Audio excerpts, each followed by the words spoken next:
Okay, greetings everyone to session 6, which is midway through our Crucible together. So time goes very quickly, as you can see. Session 6 is in the psychology module, and today's on ego. We'll continue with our discovery of Jung, and we'll go into the labyrinth a little more. I have some real troopers here in Bali with me. Half a dozen people woke up at 6 to ride their motorcycles. Five. At 5, I'm sorry. Some of them were up at 5 to make sure their kids had breakfast before they left. I guess that leaves no excuses for the rest of us. All right. So yes, halfway points, everything moves quickly. I think everybody's experiencing how the world is turning ever increasing circles. You sign up for a course that's 12 weeks, 3 months long, and you think to yourself, oh, that's how am I going to stand miles for that long? Don't know if I can do that again. And then before you know it, half of your life is over. So let me, I want to, now that you know that there's half the amount of time, I want to just keep pushing you to jump into the fire.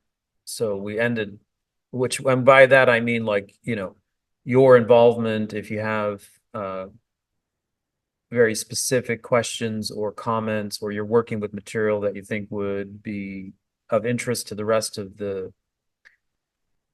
of us, then it gives me some material to work with. Those of you that feel that you can share. So last session we ended with this reflection on power and the duality between power and vulnerability. And I wonder if anybody had any contemplation on that, or anything of any reflection on that.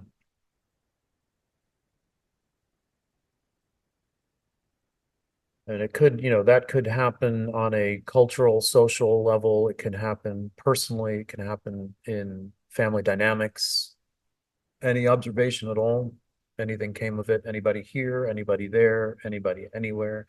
Also, I have to keep remembering that there are so many of us that are in Europe and other time zones that don't join us live. So I always want to try to keep a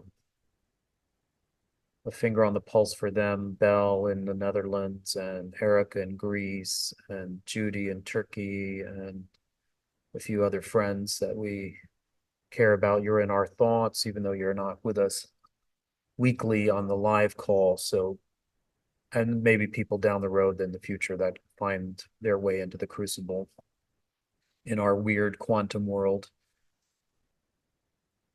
Okay. Anybody? Nobody. See any? Oh, there's Keith. Yeah, go ahead, Keith.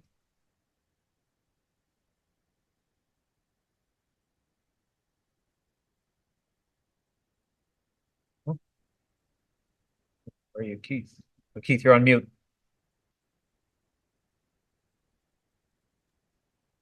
I was going to say, Miles, it's a good question, right? Can you repeat the question again? Yeah, the relationship between power and vulnerability, the dynamic or the duality between power and vulnerability.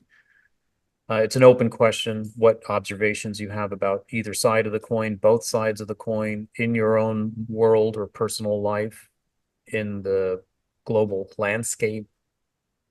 Yeah, yeah. I mean, I love Brene Brown's take on vulnerability. That, to really be vulnerable is to really be aware of, where it hurts, and to be able to share that with others so that you can humanize it, you can normalize it, you can really allow others to go ahead and open themselves up as well.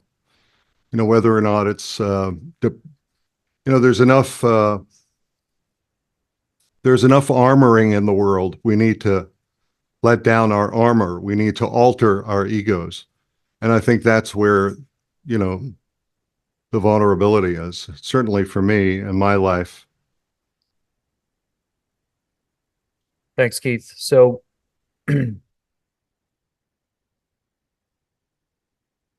one of the things that we can think about as we enter into Jung is this notion that there is the destination of the pilgrimage is towards integration, and that's true in Tantra, that's true in trauma work, that's true. Integration is a really nice encapsulation of a lot of methodologies, including alchemy. And the idea, of course, there is that what is conscious has an opposite. What is light has an opposite. Everything has its equal and opposite. So integration not only prizes or cherishes what is good in us, but also what is disturbing or dark or unrefined, stagnant, arrested. So one of the things about power, you can, whatever side of the coin, you can start your reflection on either side of the coin. So if power is more prevalent or obvious, then you can start to ask the question, where's the vulnerability? And on the other side of the coin, you can say, well, vulnerability is more prevalent. And then you have to ask the question, where is the power? And you can look at this, like I've said, on a global scale or with leadership, for example. It could be leadership in your corporation. It could be leadership like a president or whatever. I'm thinking mostly for this example, narcissism, where the power is not integrated. The power is actually what you're alluding to, Keith, armor. And you're saying that the world has so much armor. The case of narcissism, in which there's a grotesque overcompensation, so much so that the personality uses or wields the power of some charismatic attribute to a very subtle sometimes and sadistic outcome. So it is the case that the greater the narcissist, the greater the power that they have, because there is actually functionally something in their capability that is more than usual, atypical. So they may have incredible charisma and charm.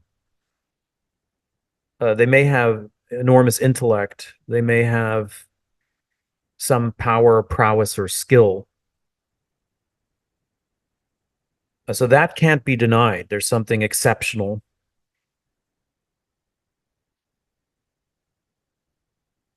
But then it's used in the service of manipulation. And that actually underneath the mechanism of all the power is a inability to be vulnerable. Actually, what a narcissistic personality is the contrived construction of a personality that is situated in maximal defense against vulnerability. And this is why there's an exaggerated attempt not to take in any bit of reality that would contradict some grandiose self-reflection. So if you try to alert someone with this personality structure of their limitation, or give them some bit of feedback that contradicts their delusional view of their perfection, then oftentimes what you're met with is rage, what's called narcissistic rage. And they have been so cunning as to make sure that there are strings attached to nearly everything in the guise of good graces and charm, they find their way in to your vulnerability.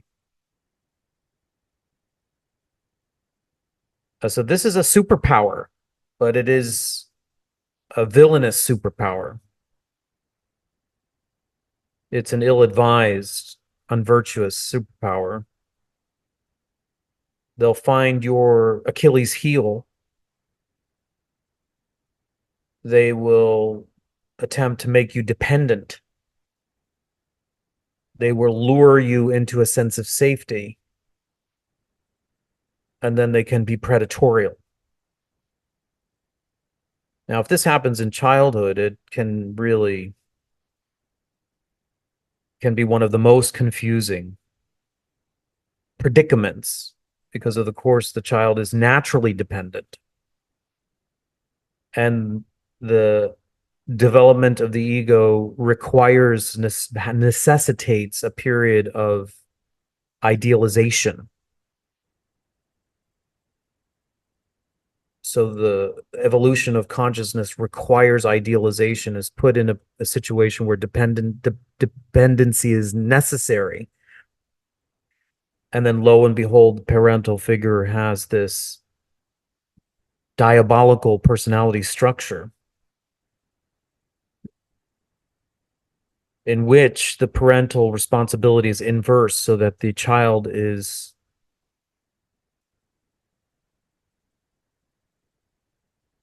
rendered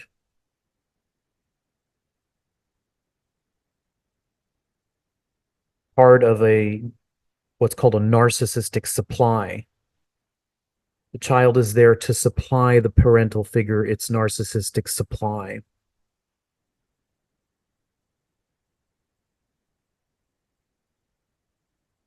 At a cost, at a either subtle or not so subtle threat.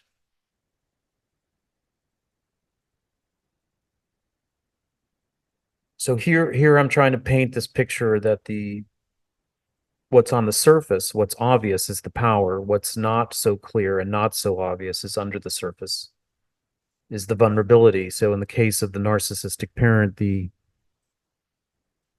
vulnerability hasn't been integrated, which is why I'm riffing on Keith's point. There is a real rigidity of personality that ensnares the child relationship. And so then what happens is that the lack of vulnerability gets externalized or projected on the child. So now the child grows up hyper aware of their vulnerability and actually terrified of their own power. So you get almost an inverse scenario. It is the case that, for example, under duress and under threat, a child learns very quickly that their anger is dangerous. Do you follow?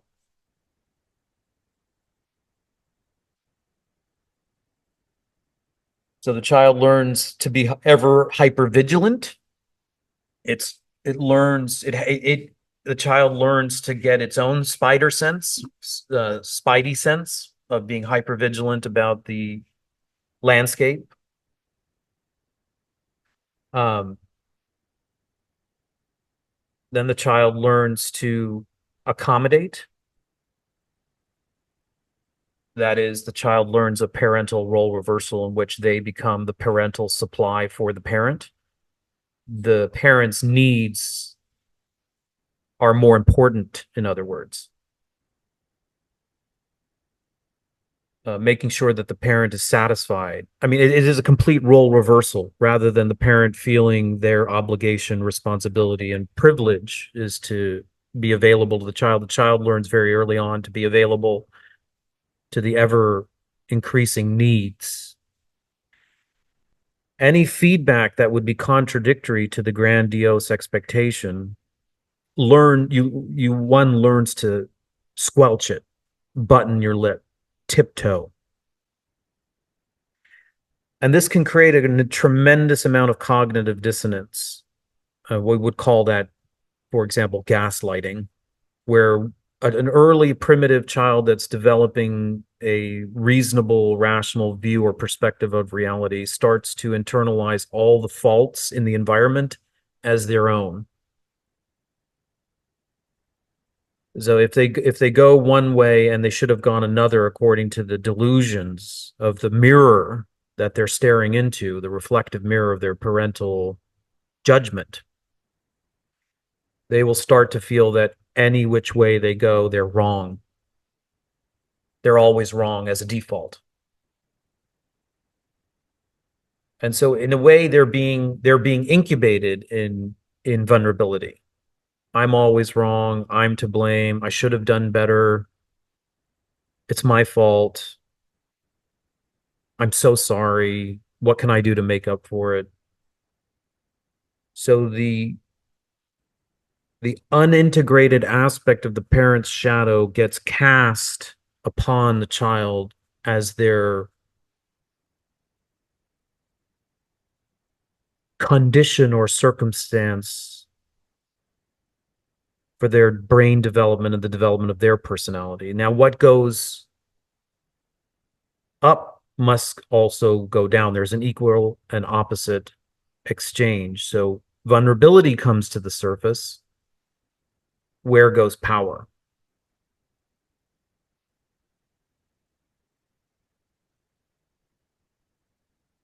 So that ability to have agency, that ability to be determinant in one's will, that ability to learn to give feedback or to express, for example, anger, but also one's need. This is really key. It's not just the prickly emotion of anger.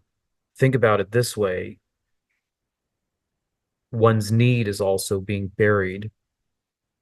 One's need for love, like very basic things. I mean, those of us that are resonating on this call right now that has some correlation to this, you have grown from this circumstance, you may have grown very accustomed to being dissociative from your own needs, or to even determine that your own needs are a burden, your own needs are baggage, your own needs are potential threats, your own needs are disruptive,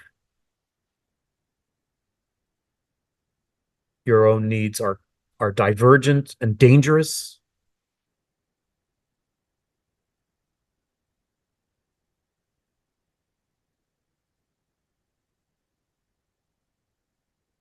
And so just now just flash forward in development that this sort of is a very rough sketch. But just fast forward that this, it may be you, certainly has something to do with me.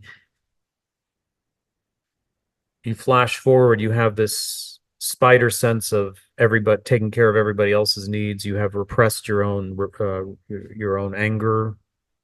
You have repressed your own authentic expression. You are there merely as a narcissistic supply for others. And then you wind up in Buddhism.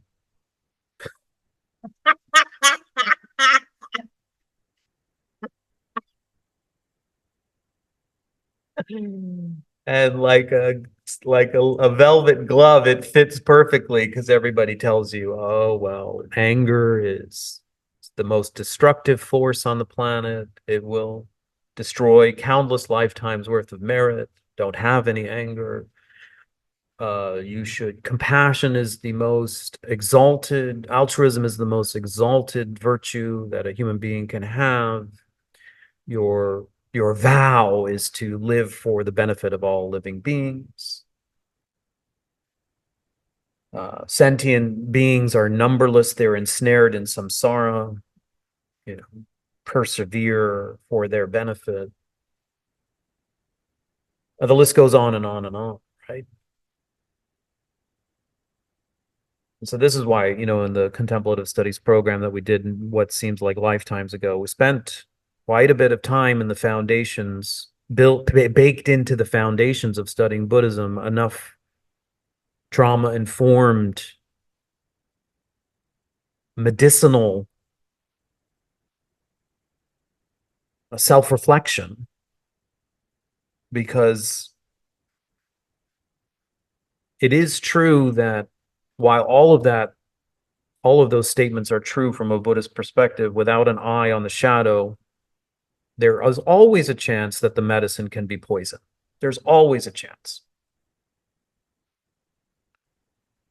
There's a chance that therapy can be poisoned. There's a chance that trauma therapy can be poisoned. We have to always look at things that way. Just because things work in a certain way for some people, how you employ, there's so many variables to consider in trying to help someone heal. You never know if you're stepping into the bear trap. Even if you, as the therapist, guide, support system, don't have a full picture and you have just good intentions, you never know what you're stepping into. You never know if you could reinforce this dynamic.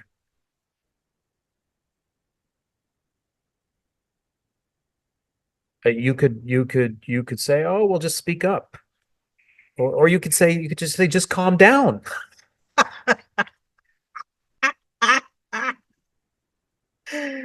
Right? You see someone in high arousal or activation, and you just say, "Well, just calm," because you have the best intentions, but you don't see the full picture.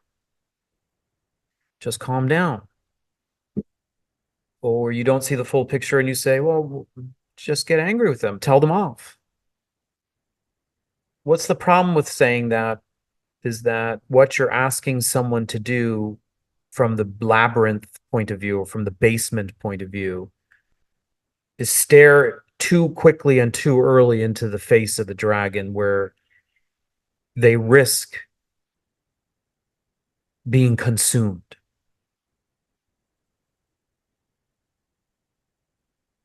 So it has to be done with, this is why you should give yourself plenty of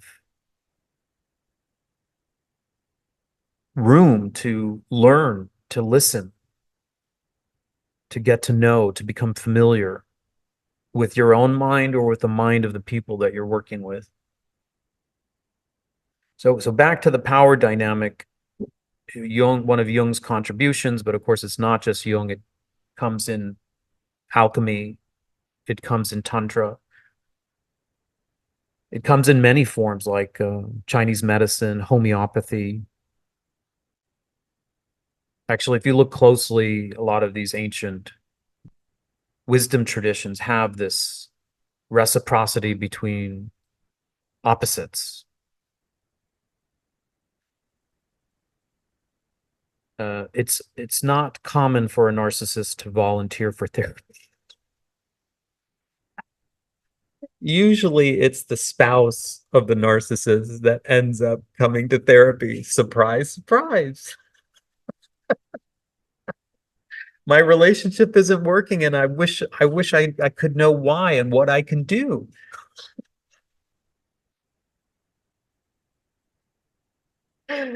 Or it's the child, I haven't been a good enough boy or good my relationships are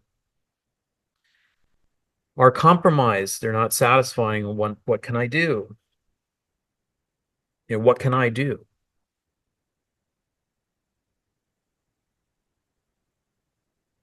If And of course, all of these personality disorders are on a spectrum. Some, the more rigid they are, the poorer the prognosis. Let's put it that way.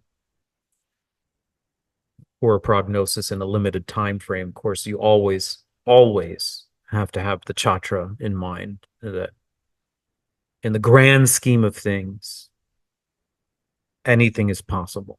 In the relative scheme of things, and I can tell you this without any hesitation, in fact, it would be my recommendation: do not be naive about human beings. Do not be naive. Be prepared to live in a world with extremely diabolical people. Doesn't sound very Buddhist of me, does it? I'm actually complimenting everything that I've learned in the sum total of my life, that if I'm going to also open to the possibility of having compassion for all living beings, I better fucking well have some discernment too. And what I'm saying is, you will meet people so cunning, so diabolical, that if you don't discern, if you don't know how to have all-wheel drive at your disposal, and if you think that always donning velvet gloves with them and endlessly giving them what they want is an acceptable way to proceed, you are complicit in the problem. You are not helping anyone by being accommodating and kind and bending over backwards and shifting your boundary and feeling sorry and sympathetic. Because what you're allowing this person to do is gobble you up and go to the next prey. And this is, there are predators amongst us, is what I would like to say. And this requires more nuance and complexity for us who aspire to be so holy, that you better also be able to wield a sword. You better be able to have one hand open with the olive branch and one hand has to hold a sword. And you have to know when and where to wield what. And so in order to have that flexibility, again, you have to be integrated, which means depending on which side of the spectrum of power and vulnerability you are, your first obligation is to find the direction towards more integration yourself.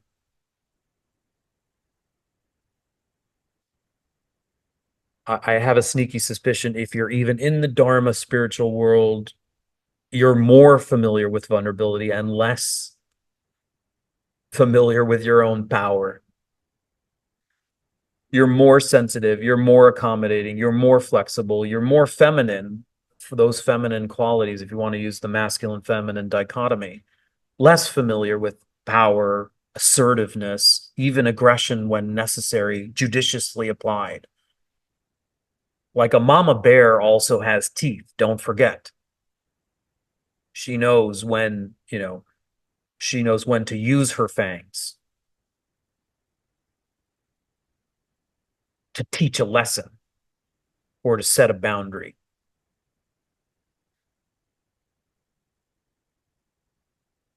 So how do we work towards the integration? And you can now swap out any dichotomy you want here because the motif is very similar.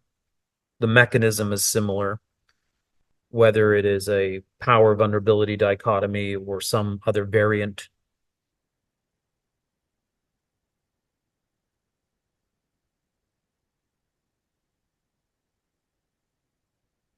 You have to get this is from homeopathy. You have to take in small doses of the poison. We have to take in small doses of the poison. So get familiar incrementally with your own anger. Get familiar incrementally with your own needs.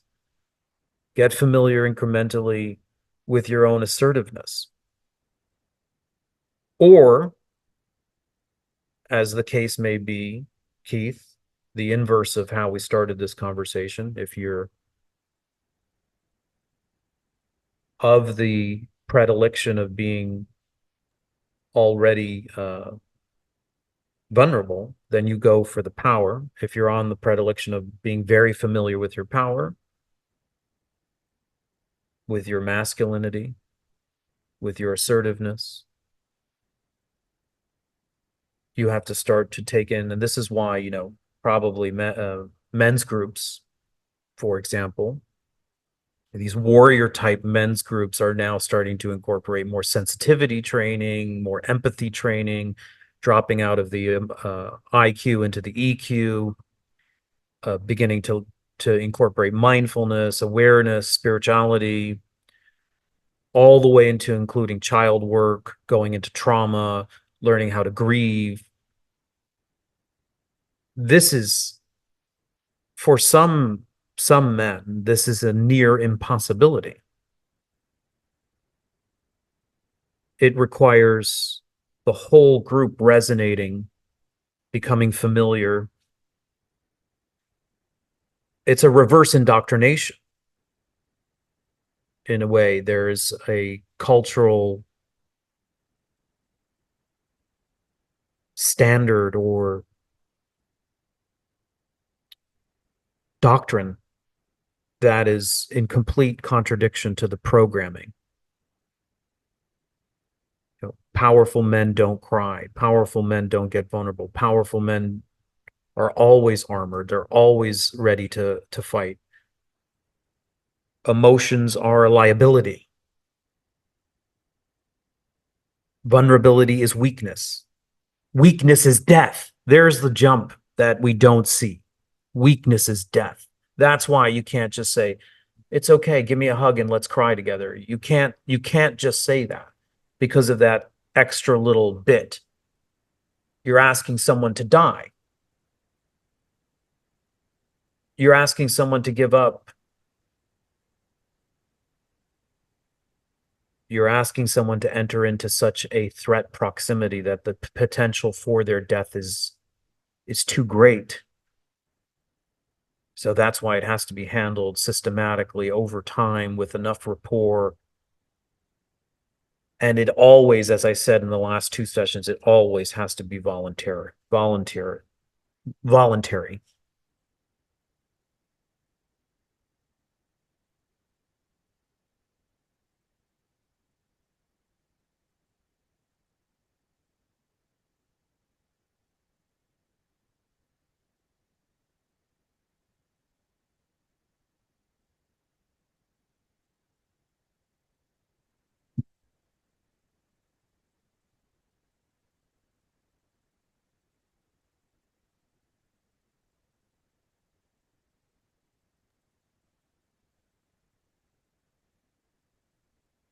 Absolutely, Miles. I'm just responding to you. It's key. And Thanks, Keith. I think having a safe space, or there's a place on the bridge where we all need to meet, and that for some people, it's too frightening. They need trust. They need a safe container, or they need a experience that allows them to do that, or to be seen, to be heard, to be recognized, and then you share. And to be able to share our humanity is just so, important. We don't really get a chance to do that often nowadays in the communities that we're in here, and certainly, church may be one place or some other areas might be, but being vulnerable, whether or not I'm talking about my two-time cancer, so, thriver or winner, I was a two-time cancer winner, or my heart issues, or, my whatever. I mean, we all have stuff. And that's where our humanity is. It's where the cracks, we can get into our lives through the cracks. That's where the light shines in. That Leonard Cohen song, "Ring the bell that still can ring. There is a crack in everything." Yeah. That's how the light gets in. Beautiful. You're talking about the light, and the word that you kept using that I like, Keith, which let me just close the loop on this by saying the vulnerability isn't the gold or the treasure. The vulnerability is the doorway to the treasure. Or the power. Depends. See, there it is there. The dragon is always on a case-by-case basis, and therefore the treasure is also on a case-by-case basis. The point is if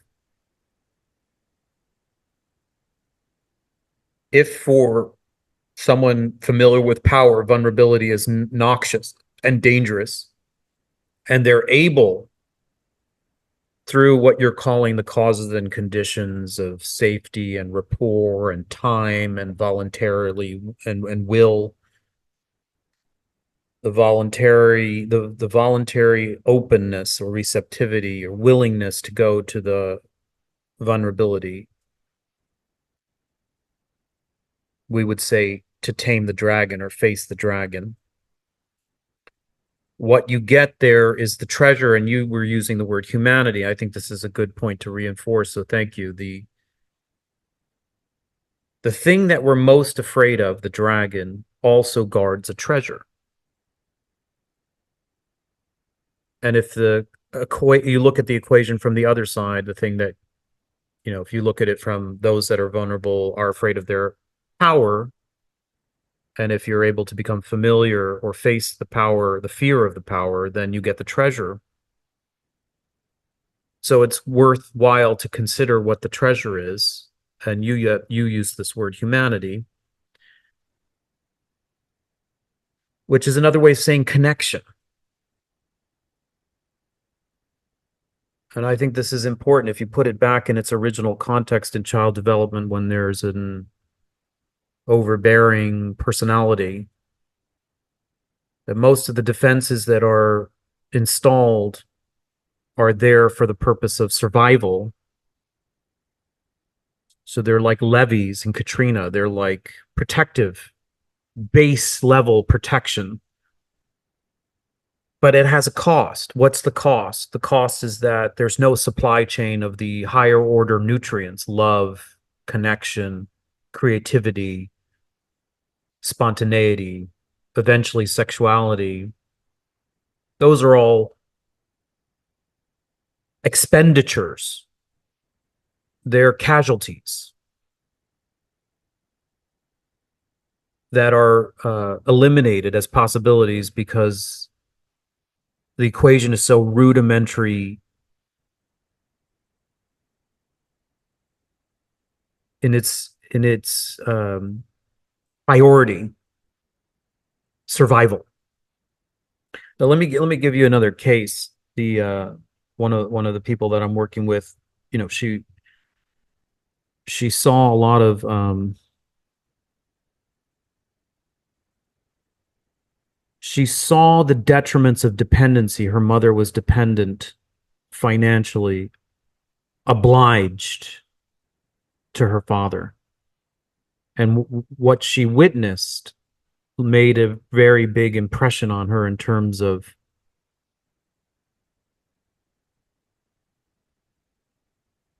how restrictive her mother's latitude was because she was dependent. In other words, having seen her mom be a stay-at-home mother, not be able to pursue a career, was reliant and dependent on her father, and had no recourse. In other words, she witnessed the lack of latitude. So it made a very strong impression on her. Her mom, of course, being her primary maternal female role model, internalized. Seeing that predicament created a overcompensatory imprint. All right, so we're just now take a big meta step back. We're in the first breakdown of Jung's model, and we're in the section. There are three sections: ego, shadow, and self. And the ego, of course, defined as the orienting principle of consciousness. The persona defined as the mask that we wear, that we show the world. So the distinguishing features between the two of them is that it's like a very small pinpoint of what you show the world that's acceptable. What you are aware of yourself is much broader. And much broader than that is what you're not aware of yourself. So it's like nested dolls, those Russian dolls. The smallest one is what you show the world. The middle one is what you're aware of yourself, that where you're filtering. And then there is the part of you that you're not aware of, the personal unconscious. Unconscious defined as not aware. And that can be both your defense mechanisms, your dragon, your treasure, all of that. She, in her development, had this very strong inclination, and I think you'll resonate if I put it this way. I call it a soul contract. It's when you see something or experience something and you say to yourself, never again. And you really, it's one of these lifelongers, never again. And you take out the paperwork and you put it in blood. I'll never let this happen again. Whatever that is for you. I'll never get close to someone again. I'll never love again. I'll never be vulnerable again. Or it could be I'll never get angry again, or I'll never upset the apple cart again. I call them a soul contract. They're really, really deep. It becomes a non-negotiable. It becomes one of the orienting principles of your ego. Your ego being what your consciousness of your conscious orienting principle in the world is predetermined by a set of constraints, things that are acceptable that you move towards and things that are unacceptable that you avoid at its very most primitive description. Well, this client learned like she will never be dependent. Does it make sense? I saw my mom like live in virtually a confined relationship and sacrifice all her independence. She couldn't have a career. She didn't have latitude. She had to say yes.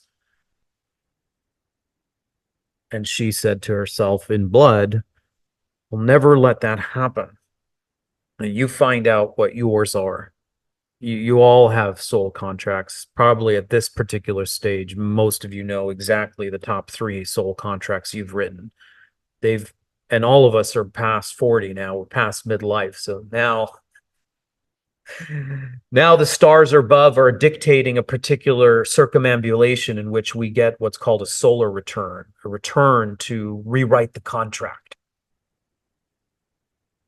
And this is what, in a way, astrology, this is what the United States gets in the coming months. It gets is it the Pluto return, Keith? Yeah. The Pluto return is a return to 1776.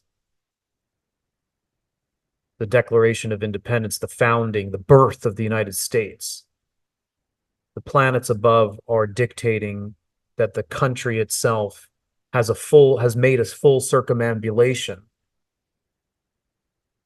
and it has eroded its defenses so much so that the revelation, the apocalypse, is now possible, and it can see the grotesque underbelly of its corruption and its history of racism and its imperialistic exploitation and its colonialization, and all of it is seeping out, all of its structures infested.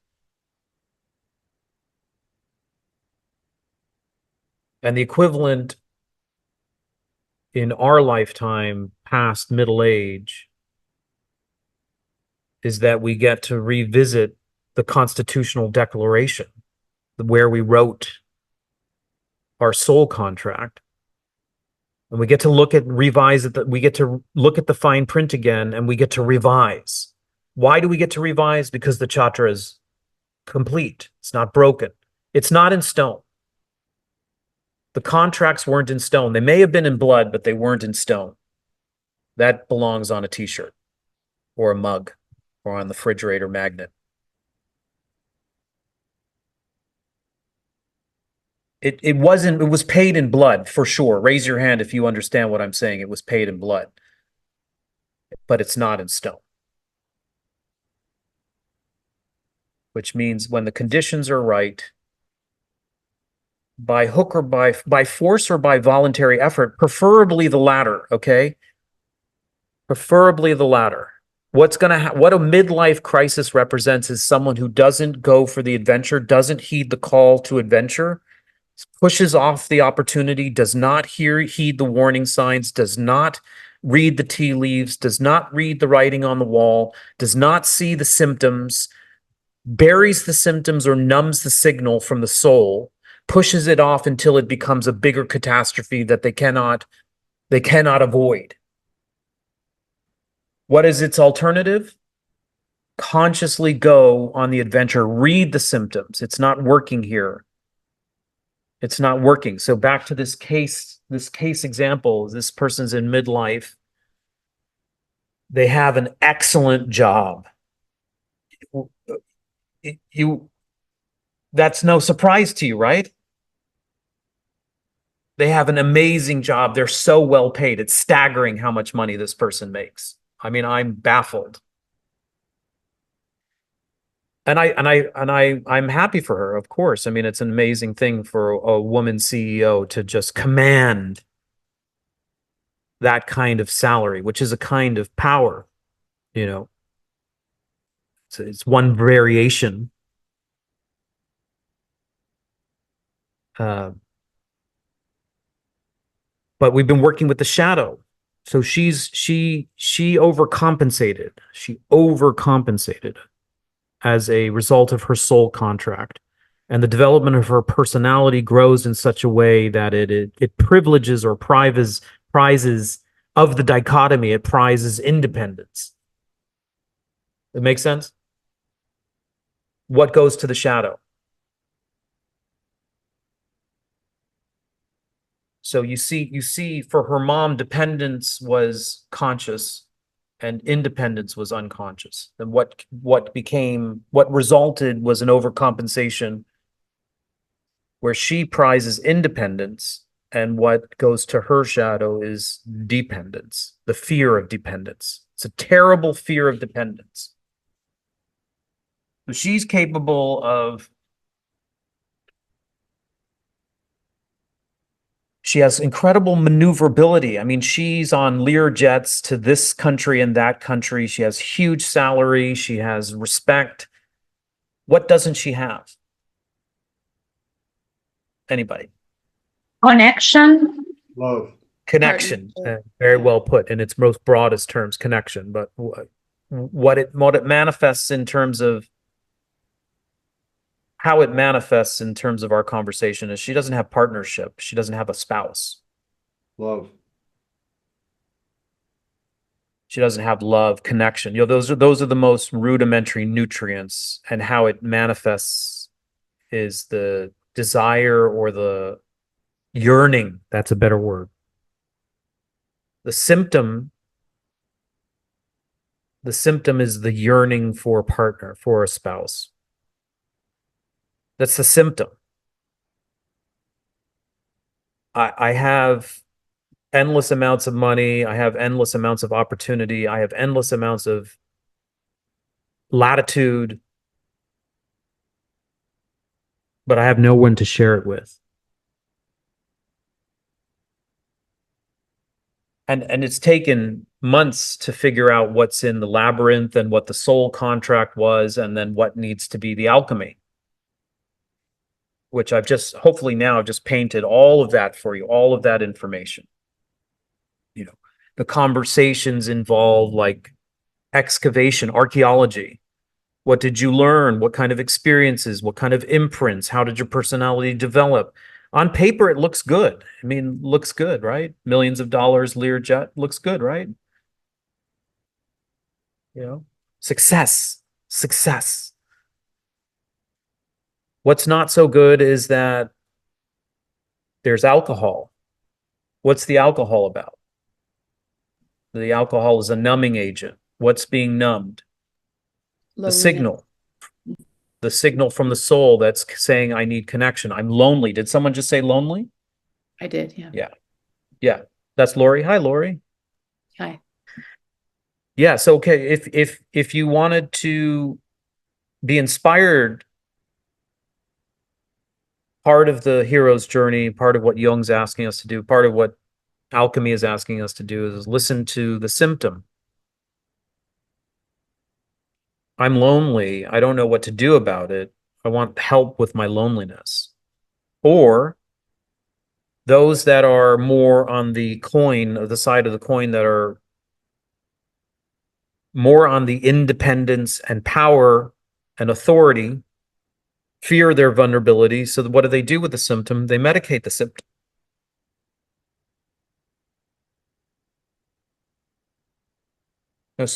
One other way she medicates the symptom is obvious. It's in the narrative. What else does she do? What's her before even the alcohol, what's her primary modus of medicating any symptoms from her soul? Anybody? Work. Yeah. Is it work? Did I hear that right? Yes. Yeah. Work is her work is her primary anesthetic. And you know what? It's so crazy, our culture, right? Because the harder you work, the better you are. I mean, she's a powerful woman that's worked her way up the corporate ladder. I mean, don't you think she deserves a little credit and a lot of celebration? But never judge a book by its cover. You never know. You never know. But one thing that you can take away from this class is what you see in ordinary appearance is just the tip of the iceberg. And what our part of our experiment with truth and what our homework is to see how the ego forms as on the principle of overcompensation. And I have this over-industrious thing too. And it gets reinforced by my culture. It's like, yeah, you're doing your job. You're constantly working. You're constantly ambitious. You're constantly productive. But yeah, what if it's in the service of being a sedative for something else that's coming from a deeper source that I need to heed in order to reorient my life? That means that the information from something deeper inside of me is being disrupted. So thank God this person doesn't wait to a midlife crisis. She says, I'm probably drinking a little too much. I feel a little lonely. I'm going to go see a therapist. That's a voluntary call to adventure. Then you have all the sessions that are about rapport building and excavation and archaeology, and you get down to the nitty-gritty. Of course, this is a very, very, very simplified. So you find the soul contract, you find the overcompensation. We have to celebrate overcompensation as a survival instinct and as a super sense. Like, I guess I want to okay, so let me finish the loop and then say something about the ego.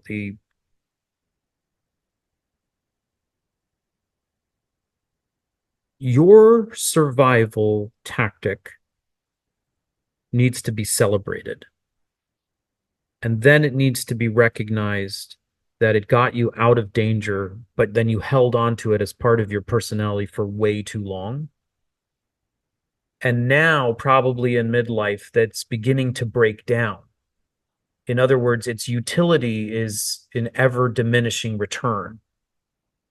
And actually what it's doing is preventing you from experiencing other vistas and horizons of life.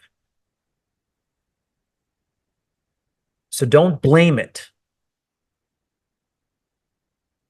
Okay, if you're like, I have a super sense. You have a super sense. How did you get a super sense? In the crucible of some relational situation that was nearly impossible. And you survived. And that super sense, whether it be deep empathy or deep power or your authority or your vulnerability, it got you out. But then it was never released or opened, expanded. Now the symptoms are presenting themselves and you voluntarily look at the symptoms. You say something else is going on here, and you are willing to go into the labyrinth and you're willing to go on the adventure. In this client's case, her dragon is dependency. There is an associated net meaning applied to dependency. Some of you don't see dependency and reliance on others in the same way. Do you follow? You have a different relationship with dependency. Her dependency is infused with the meaning of this will confine me, this will restrict me, this will what's the opposite of enliven? This will deaden me. I'll write a contract and never do that. So what's the alchemy is that she has to go closer to the dragon, the fear that she becomes dependent. Now, where is that most obvious? Where does that dragon present itself most obviously? Anyone? Lori. In relationships with others, And particularly with whom? with partners, like a potential partner. But where is it most obvious? It's with the therapist initially. Yeah. Mm-hmm. Right? I mean, you can't take for granted that all of these complexes, what Jung would call complexes, present themselves eventually, if you're doing the work right, in therapy with the therapist. So the dependency is noxious. There's an avoidance of dependency. So what started out in therapy was, I'd like to come once a month or every other week because I'm so busy. But really, I am. I'm traveling so much. I just can't do it.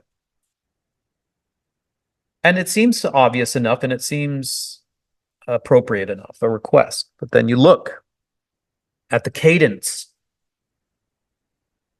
and the cadence makes it, if you look carefully, the cadence means that there's not enough. What's that word? It's not challenge, exposure. It's not close enough to the dragon. She can talk and speculate about wanting a partner, but then she's missing that this partnership is right in front of her eyes. And everything that she needs to overcome can be experimented on. I'm not one of these believers that you have to have therapy. It has to be worked out with a therapist, or B, that you overcome it totally with your therapist. Neither of those, I would say, are absolute truths. But it's definitely a good crucible. It's a good place for experimentation. It's a good place to fuck up. It's a great place to fuck up. It's a great place to try on. It's a great place to stumble and to go into the labyrinth and take a left turn and experiment. And it's right there. She gets closer to the dragon. She sees that actually she needs me. What do I mean by that? There's a huge hedge in her mind that she shouldn't get too close to anyone because it would compromise her flexibility and her independence. So the need is noxious and to be avoided at all cost. So what's the crucible? Get closer to the need and discover that what you have imputed as its meaning is very limited and time context based. And how do we know that as a truth? Because how many of you have experienced dependency as a lovely thing, as an amazing thing?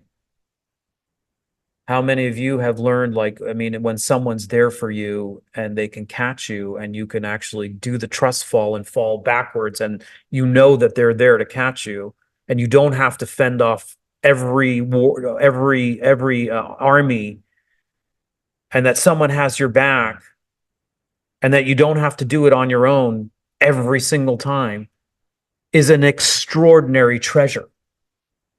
Extraordinary treasure for someone who has worked their entire lives at the edifice, building the edifice of independence.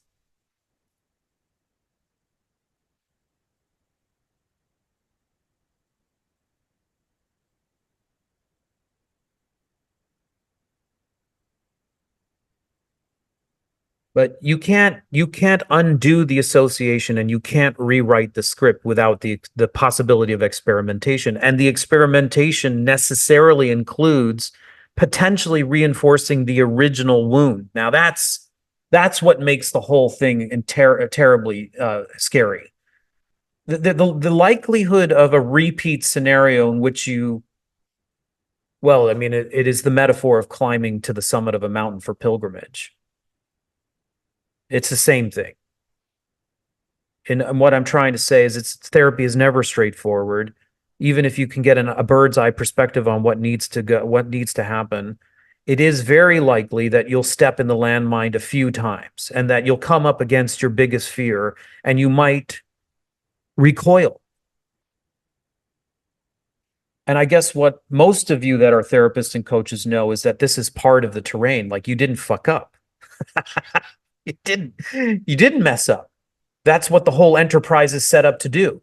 It's designed to put you in a container where you get up to the possibility and even the experience of repeat. It's not the falling on your face, it's the getting back up.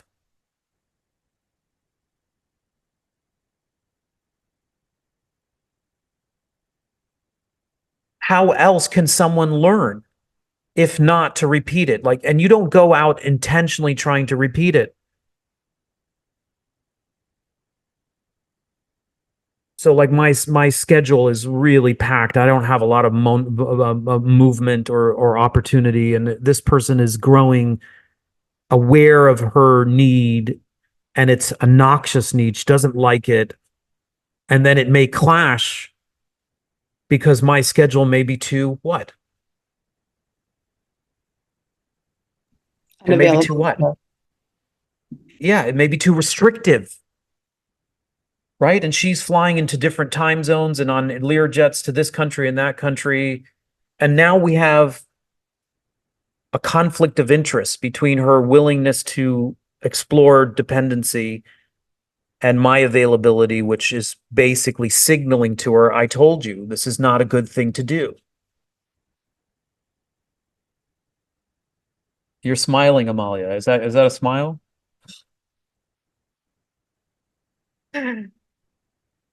And that's how it goes, folks. That's how the crucible goes. It's in the irons of the fire. It's in the heat of the moment. It's like you can't expect to circumvent the landmine. You have to go for the landmine. It's called a dragon for a reason. You have to go right up against it. And you have to go through it. And when you go through it, what you understand, hopefully, in post-mortem, is that the associations and the meaning that you ascribed to it when you were young are not the whole truth and nothing but the truth. Even if somebody's availability, even if it's true that my availability is really restrictive, it doesn't mean what she imputed the meaning or gave the meaning when she saw her mother without latitude. It's that story, that narrative, that imputation was constructed at such a primitive stage that there was no way to have what's called complexity. And so it's just all in black and white thinking. There's no way of saying, well, dependency sometimes hurts and sometimes it's a boon. And you just have to know the difference of when. Or some people are more reliable than others. Or dependency in some circumstances can really hurt. And in some circumstances, it can liberate. You don't have that capability when you're 8 or 6 or 5. But that's where the source code and the programming originates. And also, it's not just about a narrative. It's also about a felt sense of being with someone where the sense of confinement is almost unbearable and suffocating you. And then there's some very deep understanding or presence that comes through along with it. And that's what we tried to replicate in our visualization at the outset of today's class, which is, can you go back to the place where you were cornered, but now revisit it from the point of view of having an ally offer you presence and see if it qualitatively shifts anything, and it may not. It may not. What can you expect from one visualization? There's so many factors: how stable, how vivid, how emotional, all of it. How much do you rely? How much trust? How much guru devotion do you have? All of those go into the cauldron and get stirred around.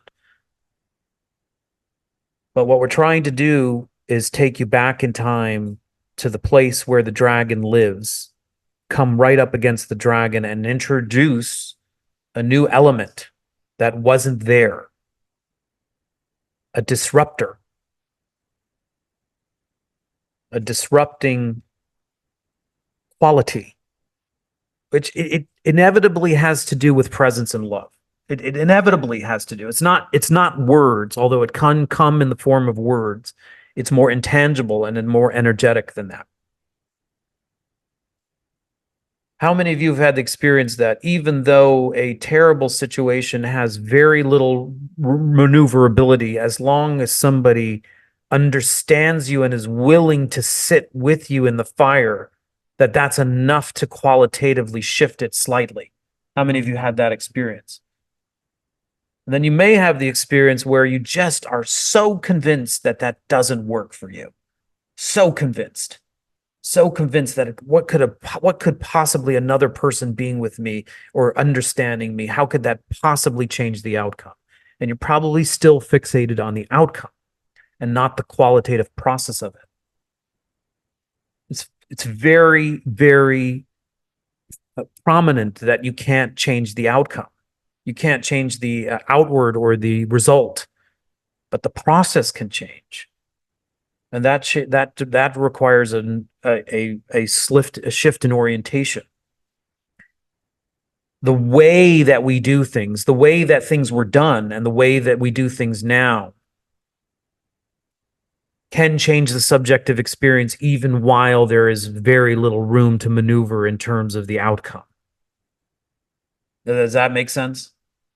That's a really important one for the crisis of our culture right now, because not much is going to shift the dial. It has to fall. It has to collapse in whatever way that makes sense to you. Like the point is for not for us to avoid collapse, because every cycle has a death and rebirth.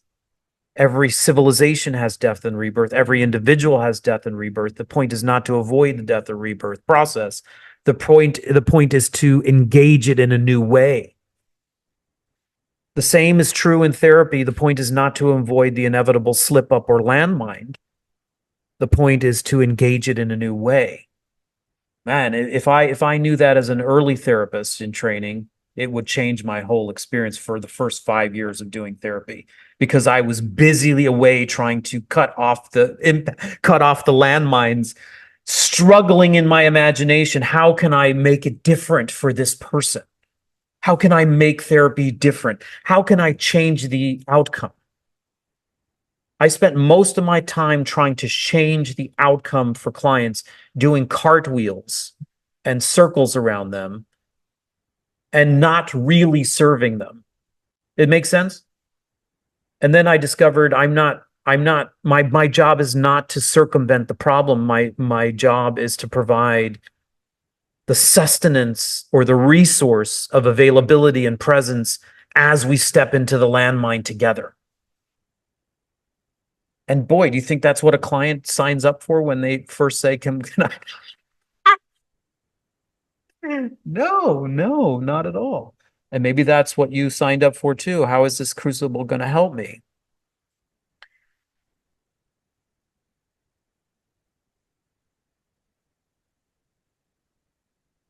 The crucible helps you because you're softening the edges. You're increasing your willingness to go to the places that challenge you, and you're bringing with you everybody that's on this call, but then all the extraterrestrial beings as well.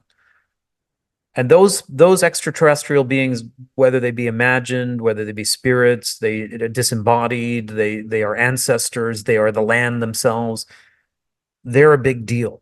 They're actually a really big deal, because as we go through that process, we are reversing the statement made by Rick Tarnas. We are re-enchanting the world. We are re-enchanting the world.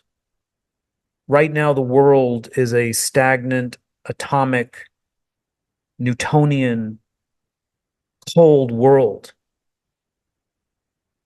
built on material physics, where consciousness has been extinguished and where other dimensions have been extinguished. And we're revitalizing it.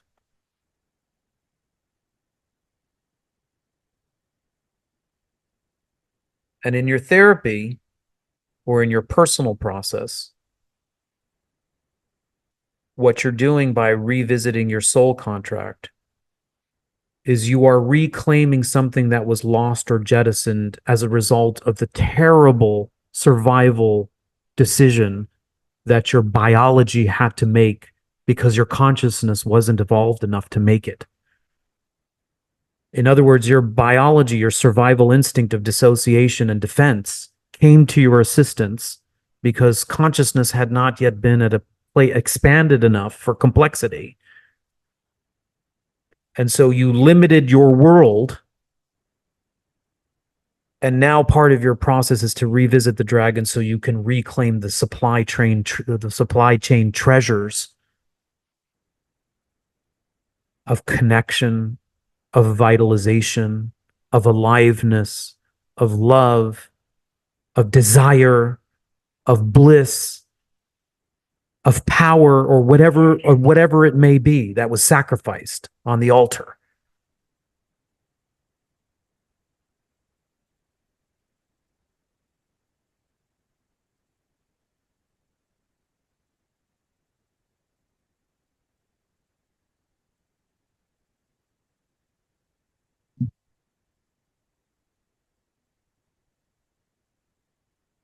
I'm going to make a regression, so I apologize. I've for some reason been holding on to the story of Jonah and the whale. It doesn't quite fit here, but I don't know why. It has to do with Mary's statement, which has struck me and stayed with me like in an echo chamber over the last 3 weeks of I'm in free fall. Again, this is coming up in my unconscious, so it doesn't fit rationally. I'm just going to share it. Many of you know the story of Jonah and the whale, the biblical story. Jonah is like the archetype of the devotee of God. And God asks Jonah, he says, I've got a mission for you.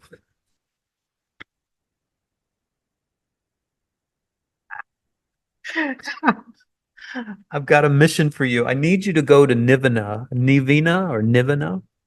need you to go to the city to the west where they have fallen out of favor with me. And the people there have circumscribed virtue and fallen into debauchery. And I need you to deliver a message. I need you to set them straight for me. Send them the message that if they don't straighten up, there will be hell to pay. I need you to hear this for whatever reason in the mythological and not religious framework. Try to hear it with your third eye of mythos.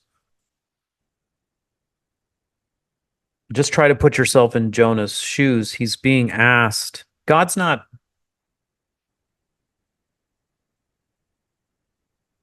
giving him a boon. He's not throwing him a bone. He's asking him to do the most outrageous thing possible. Go to this distant land and tell people that they fucked up and that there's going to be consequences. Do you want to be that person? And if God is all powerful, why is he sending Jonah? Why does he just have a clap of lightning and destroy the whole place? Why is he sending this poor guy on an adventure to do his bidding where he's got to deliver the worst news possible? And what might be the possible consequences of delivering that news, do you think? Then I want to kill the messenger. Yeah. Yeah, exactly. Exactly. So given that he's both a devoted, he's a bhakti, he's a devoted, worshiper, his conscious inclination is, I'll do your bidding, and takes a few steps to the west. And what happens? What happens to you when you're being tasked by the voice of God in your head to do something impossible? Is that he caves and he heads to the east quickly. He's on the run now, Jonah. He's on the run. He's going in a completely divergent direction. He's going against the voice of God. You have to find the voice of God that it fits for you. What is the voice of God for you? What is the voice Well, of God let for me let me weigh in on that if I can for a minute, Miles. I think the Bible and its stories have lessons for why a God would ask you to go and do such a thing. But I think in contemporary mystic Catholicism, there would be a different take on that, right? And was that more for Jonah's help, his growth? Because it certainly wasn't for the people when they get over there, right? So I just ask you to take a look at that. Was that for his own growth? Let's finish the story. Let's finish the story first. Your point, though, is well taken. And that's when I say try to hear the story from the point of view of the mythological and not as from the religious. I don't really care what the religious statement is about it. It may be, it may have about. But you really can't cut that out, right? But I'm not here to argue. I'm just trying to maybe open up the dialogue a little bit later after this. That there's more dimensions to this story that we could talk about for months. Yeah, you can definitely look at any religious doctrine from multiple perspectives. Right. The one that I'm asking but I hear you to where consider, you're at. Yes, and I hear you, and I'm aligned with you. Okay. So the mythological one asks you to place it in the context of your own life, and to see it less as literal and more symbolic. That means to access the right brain and see the symbols and see the patterns and make it as relevant as you can to you. And that means it's more permeable. It's less concrete. It's less, there is no one right answer here. So the first thing is the crossroad. The first thing actually is to determine what the voice of God is for you. Fill in the blank. What is it inside of you that's orienting you to greater purpose? That inevitably will ask you to do something that feels utterly impossible. And you will have a choice. And Jonah had a choice. Right. And very likely, let me just finish the story here, okay? Yeah. Because I'm running out of time. Very likely, we have all experienced running from that voice. And Jonah runs. He boards a ship. He's heading in the wrong direction.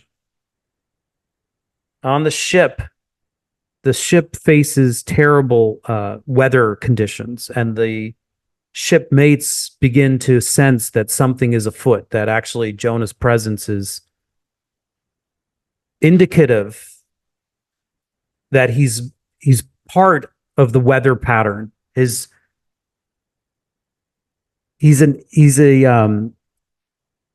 presence on the ship is a threat. So they conspire to throw him over. So here's this person, it's you and me. We've made a left turn when our inner calling has said go right. And inevitably, there's a mutiny. Inevitably, we confront. I mean, here's the thing. This statement of you can run, but you can't hide. They throw Jonah over into the ocean. He sinks in the ocean and is devoured by a great sea monster. He spends 3 days in the belly of the whale, or in the belly of the beast. 3 days is a very, very symbolic number. Same number that Christ was. It's the same liminal time period as Christ. Okay, it's the bardo. It's the darkness. It's the shadow. There's something about, at least for me, and maybe this is how the unconscious is tying it to the story, the larger picture of our discussion today, is that inevitably, though you may run, you will have to revisit the soul contract. There will come a point, either by way of midlife crisis foisted on you, or by volunteer, that you will have to reap what you sow. You will have to contend with your own shadow. You will have to contend with the imbalances. You have to contend or make right the decisions that we have all taken. In the belly of the beast, Jonah has a direct conversation, and he's praying for redemption. It's taken this nearly impossible situation of being devoured and of cast out and having no further place to run in the labyrinth. But try to just relate to that. I know that some of you have already arrived at that place. You've already arrived at the place. I mean, here, Amita, in the last 2 weeks, her mythology was of the fingers being broken or cut from the deck of the ship, casting her out in her mythology.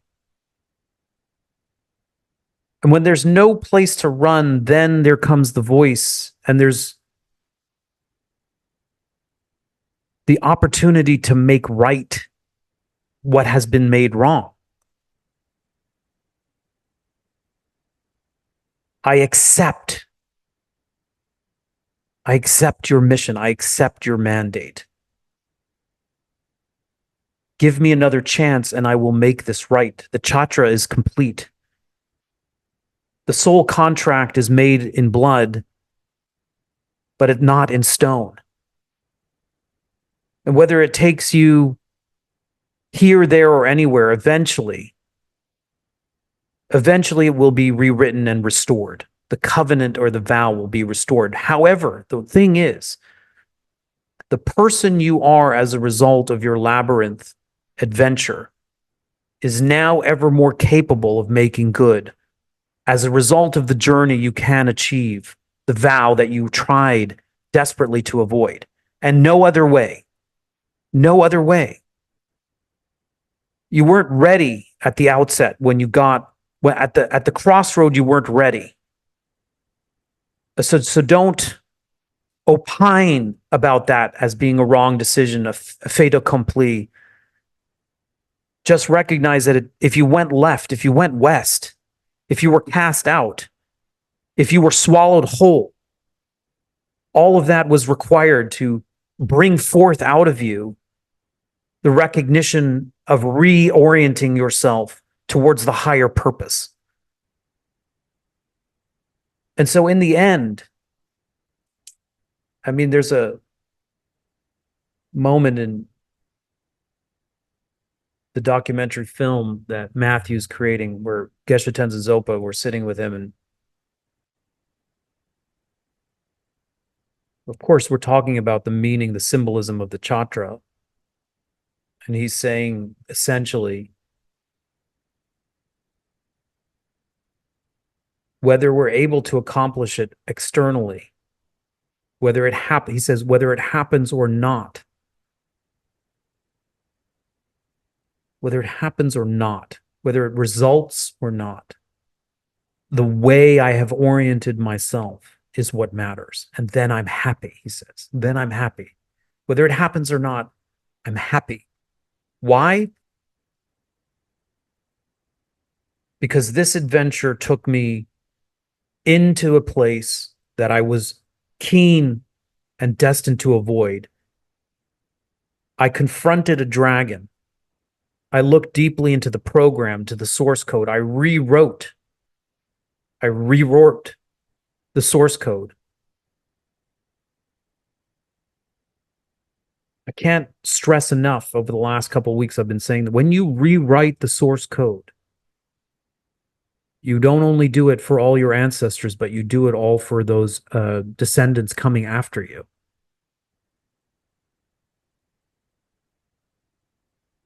Because through you, so many impressions will be had. The level of integration that you bring, the level of presence that you bring, the level of alchemy that refines your demon into treasure that you bring, you are able to do something that most people on this planet have never been able to do. And the consequence of that, it's unimaginable the bounty it bestows. He goes on to Nirvana in the story. I'll let you revisit it through mythological eyes. He sends the message and they actually heed the message, which of course is not what we all expect. But that's the point. The point is not the result, whether there was a great cataclysm or they righted themselves. The point is what happened on the journey. All those missteps we took, all those times we were running, all those times we were avoiding, they've led up to this moment. And no other way. And no other way. Okay, so I'll let you just... Thank you, Corrine. I think it's a great reminder. There are many ways to read a story. I'm not here to devalue any traditional point of view. That may be valuable. You didn't, but I think you went in a great place and you framed it. Ultimately, that's really the modern day interpretation of God's command. And you're right. It's not, God is just another, he's no different than a god in a Greek myth, if you want to make that analogy. Right? So, and also thank you. Thank you. Think about how many voices we have in our head.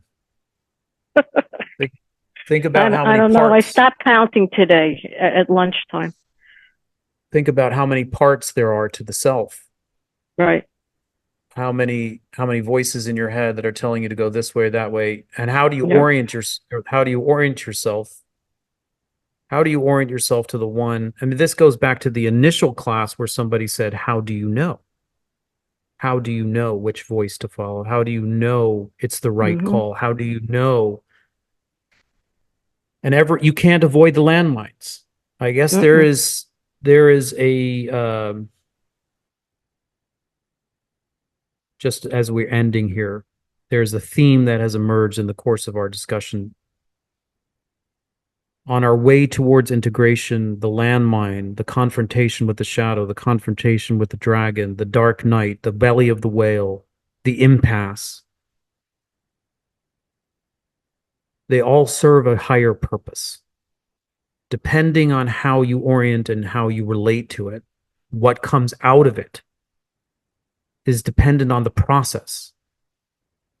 And I think that, especially when we take a big step back and look at how culture is going through its own calamity, to be able to orient ourselves to what is there in this to learn. I mean, I'm saying this out loud and I'm taking your time, but I'm going through my own process and having to take a meta step back at all the challenges that are being foisted upon me, where one voice is saying, you've got to quit. Now's the time to quit. You can't do it anymore. How many of you relate to that? And then there's another voice.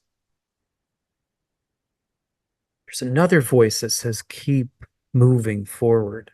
And then there's a third voice that says, how do you know when to quit would be wisdom and when to quit would be wisdom? And motherfucker, I can't tell you that.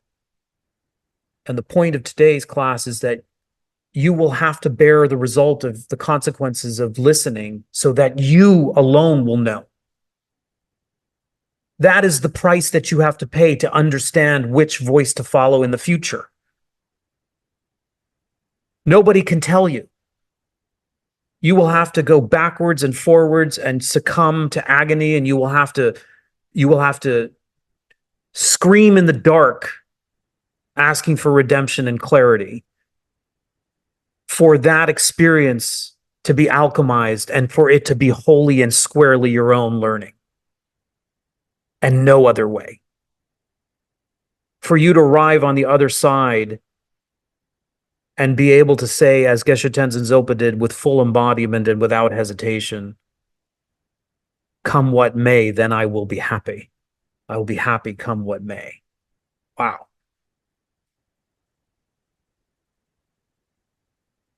Okay, let's just do a little prayer.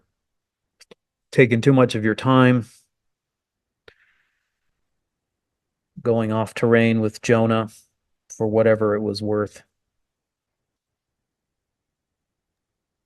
The hero's journey, Miles. Jonah the whale. Thank you, Keith. Okay, just take a And few we're only minutes, about few an deep hour breaths. in, right? No, we're done. Because we started we're at only 7. doing- We started at 7 because of the time difference. Mhm. We started 7 Bali, 7 on par, 7 New York. So if you missed half of the class, it's recorded. I could go another hour, but I won't. I'll spare my friends in New York who are ready to throw in the towel. Just take a moment and clear the slate, clear the deck.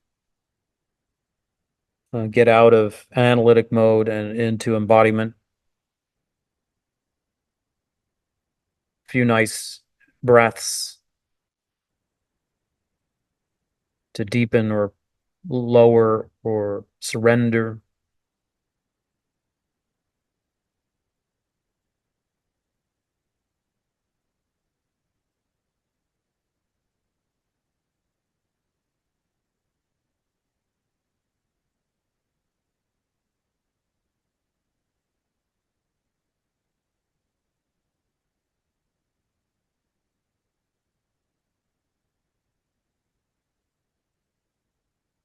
And then just let your voice of God, your diamond queen, crystallize a phrase, an image,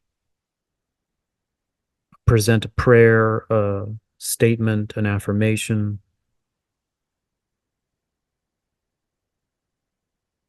Whatever would be most constructive, useful for your orientation, at least between sessions. Let it reveal itself now.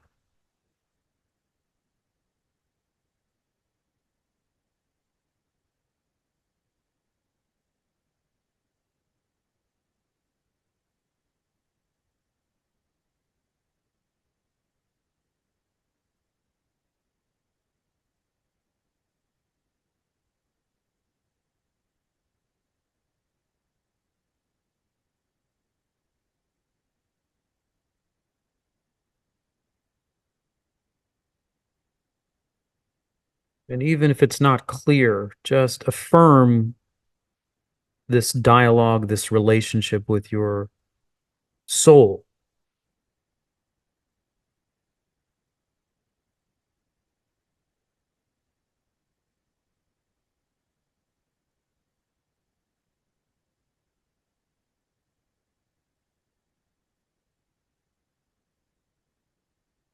Though I may not understand, though I may not see, let me live in trust.